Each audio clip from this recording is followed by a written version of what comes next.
हा काय होतंय हलतोय वरती घ्या असं सशक्त आहे ना करता येतो ना ठीक आहे खाली घ्या मागे घ्या ओके ठीक आहे फक्त खाली ठेवल्यावर काय होतं बॅरियर अनबॅलन्स होतं म्हणजे हातामध्ये थरकाप चालू होतो परकिसिंग याला काय आता परकिसिंग पण एका हातामध्ये चालू झाला हा परकिसिंग नसतो पूर्ण बॉडीमध्ये जर डगडग किंवा डोक्यामध्ये डगडग किंवा हे पोट जर डगडग घालायला लागलं तर परकिसिंग आता तुमचे हे जे आहे इथे याचे पॉईंट असतात या याच्यामध्ये हे पॉईंट असतात गव्हर्नमेंट वेसिल्स किंवा तुमचं तर या प्रकारे आपण आता तुम्हाला थोडं ॲक्युपंक्चर करू या ॲक्युपंक्चरमध्ये आपल्याला कळेल की काय एन्झायटी कमी होते काय नाही होत किंवा काय त्रास होतो काय नाही होत हातामध्ये इथे घ्या खाली जवळ करायचं हा आपण पहिले LI4 घेऊ हा LI4 दाबला की तुम्हाला काय होते ते तुम्ही मला सांगा ठीक आहे हे कमी झालं की मला सांगायचं का वाढलं का काय झालं ते मला कळवायचं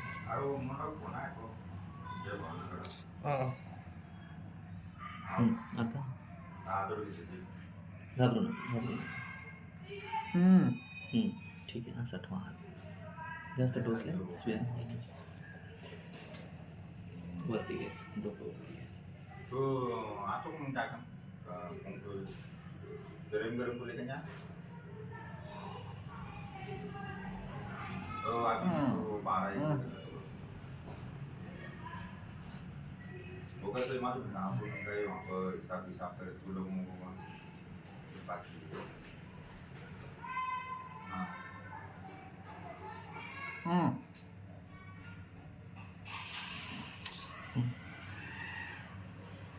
घबराट वगैरे होती का नाही ना असं रिलॅक्स वाटतंय का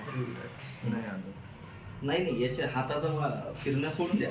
तुमच्या डोक्यामध्ये स्ट्रेस कमी होतोय का चिडचिड कमी होते का यावर भर द्या ठीक आहे नाही असं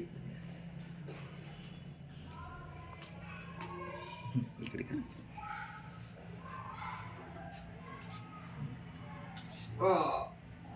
बाई टोचली होती लहानपणी बाई टोचली ना कसं रिलॅक्स होतं ठीक आहे जास्त त्रास होतोय टोचल्यावर जास्त त्रास होतो असं कमी वाटतंय टोचल्यावर जास्त त्रास राईट